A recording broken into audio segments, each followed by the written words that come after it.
it's not working, then you're Don't the do one it. that needs to make that call and like do that for your baby, you know?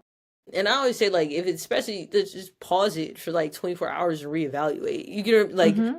you don't have to, especially if something doesn't feel right. Interesting. So like I feel like I'm learning so much because I hear about people who have the NICU experience, and it's everybody's obviously looks different, but I'm always curious like how it feels as a parent to be in that position. And so you were talking a little bit about postpartum. We can get into that some more too. Do you feel like you had it worse the first time or the second time? Definitely the first time, just because of the shock and the situation. I feel like second time, my experience with my second son was actually like the birth aspect of it was very positive in comparison. Mm-hmm. And we'll talk a little bit about that in a little bit, but with postpartum aspect, I hit postpartum hard the first time around. Hard. I mean, like, I've had issues. I think that that really messed me up, not only for that particular time, but for life. And I still, like, full disclosure, like, I still get triggered by like really pregnant women. And I'm jealous when I see them. I'm like, "Ah, man, like, you get to have that." Whereas Mm-hmm. I gave birth at a time when people didn't even know that I was pregnant. Like, some people Mm. just thought that I ate two extra sandwiches in the morning like that. So like not that I resent that, but it just affected me way differently the first time than when it did the second time. Because once you go through it the first time, like even though my son ended up in the NICU again, my second son, I had like that faith in the doctor and the nurses that they were going to do their best.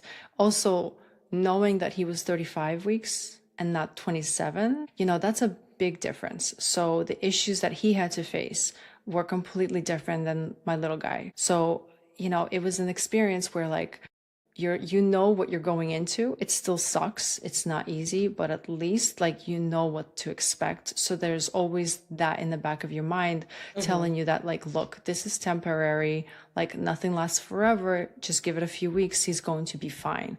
Whereas the first time around, you had no idea whether he was going to be fine, whether this was going to be a permanent or temporary thing, or like what was going to happen. So that whole like unknown aspect of it really took a toll on me mentally, I think.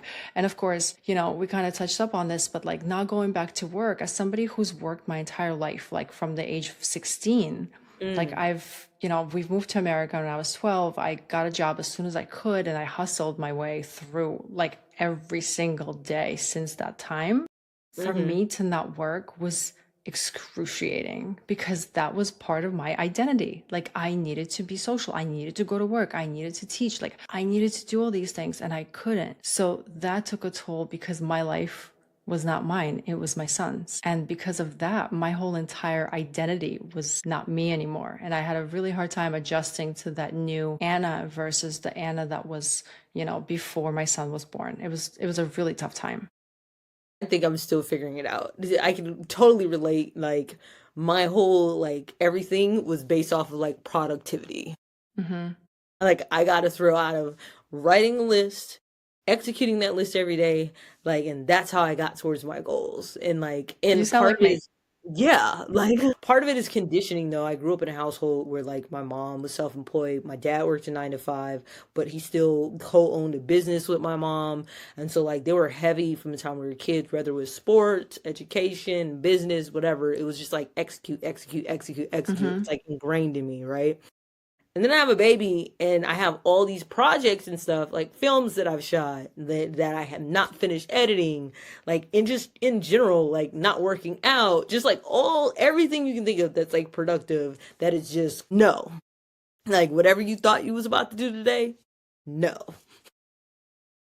Came to a screeching halt. Yeah. It's at a complete halt and it's not happening. And not only is it not happening, like you can't even really be, I think it's the fact that you can't be mad that it's not happening too.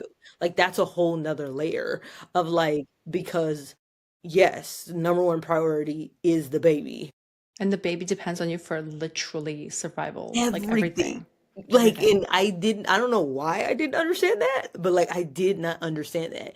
And we love our husbands, partners, whatever, right? But like at the end of the day, it is mommy At the end because of the day, he's laying there with his useless nipples staring at you.